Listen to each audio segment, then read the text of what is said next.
अस्सलाम वालेकुम नाज़रीन, देसी टीवी यूएसए के साथ मैं हूं किरण खान। नाज़रीन, आज की आम खबर से आपको आगाह करते हैं। चेयरमैन पीटीआई इमरान खान की गिरफ्तारी के बाद सेनेटर्स का शदीद रद्द अमल सामने आ गया। किस सेनेटर ने क्या कहा, देखिए इस खुसूसी रिपोर्ट में। मैं इसके हक में नहीं हूँ कि लेवल प्लेइंग फील्ड ना मिले और रियासती इदारे और अदालतें वो सियासी मुखालिफिन के ख़िलाफ़ इस्तेमाल किए जाएँ। माजी में अगर पीटीआई ने यह काम किया, गलत किया। आज अगर ये हुकूमत कर रही है, गलत कर रही है। जहाँ तक इमरान खान का इशू है, एक अदालत ने फ़ैसला दिया है और वो उनके वकला जो हैं वो हाई कोर्ट और सुप्रीम कोर्ट तक जाएंगे, वो इशू है। लेकिन जो इशू है वो मेरे पास ये है कि इस वक्त जो कानून साजी ये कर रहे हैं उससे लग ये रहा है कि ये इस मुल्क के अंदर आज़ादियों को ख़त्म करना चाहते हैं, मीडिया को आवाज़ को दबाना चाहते हैं, सियासी मुखालिफिन को दीवार से लगाना चाहते हैं और एक ऐसा माहौल तैयार करना चाहते हैं जिसमें इख्तिलाफी आवाज़ ना हो और ये मनपसंद नताइज हासिल कर सके। तो ये बहुत बुरी बात है। दूसरी बात यह है कि देखिए, हमने देखा कि सोहरवर्दी से लेकर इमरान खान तक वज़ीर आज़म गिरफ़्तार होते हैं। ठीक है, अदालतों के फ़ैसले से होते हैं, लेकिन अदालतों के फ़ैसले तो अयूब खान से लेकर जनरल बाजवा तक भी थे। तो कोई वो लोग क्यों गिरफ़्तार नहीं होते? हमीदुर्रहमान कमीशन ने 7 रिटायर्ड जर्नलों के बारे में कहा था, परवेज़ मुशर्रफ के बारे में हाई कोर्ट का फ़ैसला आया था। तो आखिर सियासतदान ही क्यों अदालती फ़ैसलों से या रियासती इदारों के दूसरे फ़ैसलों से वो क्यों गिरफ़्तार होते हैं या इंतकाम की ज़िद में आते हैं या कानून की ज़िद में आते हैं? वो लोग कि जिनके ख़िलाफ़ कमीशंस ने फ़ैसले किए, जिन्होंने आइन को पांव तले रूंधा, जिन्होंने डिक्टेटरशिप नाफिज की, वो अयूब खान से लेकर जनरल बाजवा तक, उनका कब एहतिसाब होगा? तो ये बात दुरुस्त नहीं है। सर, ये जो इलेक्शन की तरमीम की जा रही है, डिजिटलाइज मरदमशुमारी को किया जा रहा है, सर इस पे इलेक्शन पे क्या फ़र्क पड़ेगा? डिले हो सकते हैं?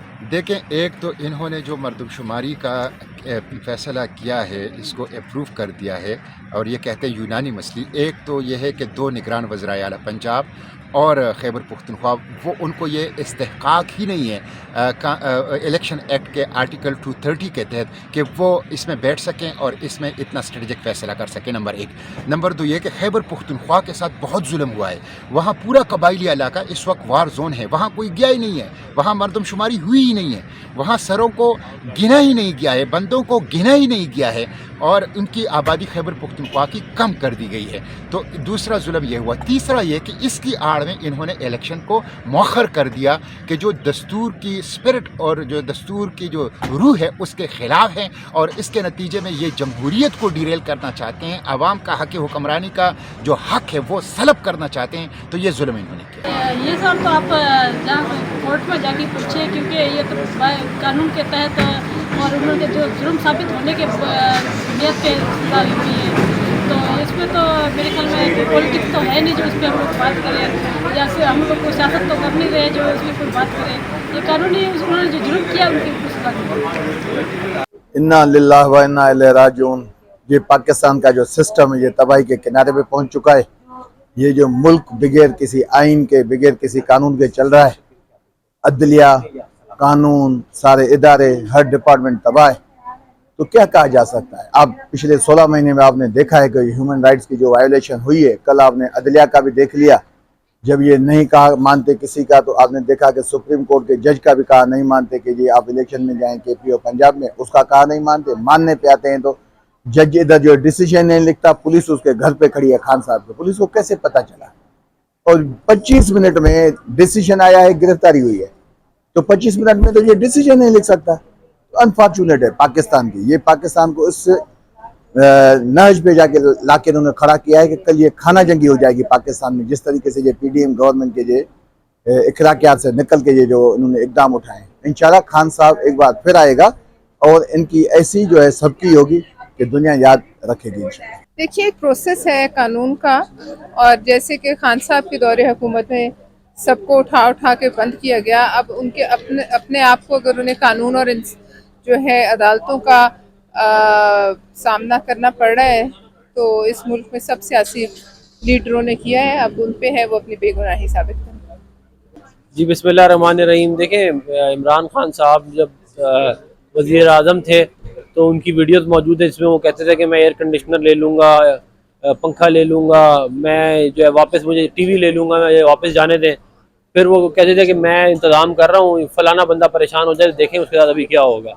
और वो नाम ले ले के लोगों को ललकारते थे और फिर उन लोगों के खिलाफ झूठे केसेस बनाए जाते थे और उन लोगों को अंदर किया जाता था। तो अब जिस इंसान ने ताकत का नाजायज़ इस्तेमाल किया हो, जब वो वज़ीर आज़म हो, अपने ओपोनेंट्स को दबाने के लिए और फाइनेंशियल बेनिफिट लेने के लिए, उसका इवेंचुअली नतीजा यही होना था जो इनके साथ हुआ है। और इनके साथ ये होना इसलिए भी ज़रूरी था क्योंकि जब तक इनके साथ ये ना हो, इन्हें ये बात समझ ही नहीं आएगी कि दूसरों की तकलीफ है क्या। ये दूसरों को अंदर करने के ऊपर ये बड़े शेर बनते थे। अब इनको पता चलेगा कि ये जो अटक जेल है, ये जो बाकियों को जेलों में आप भेजते थे लोगों को, ये बोलना कितना आसान है और काटना कितना मुश्किल है।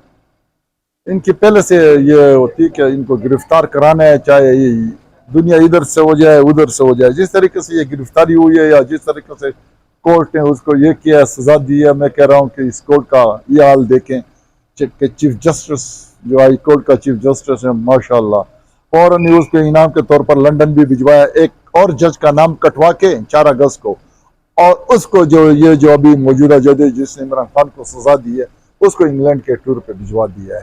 तो यही एक बहुत बड़ी वो है।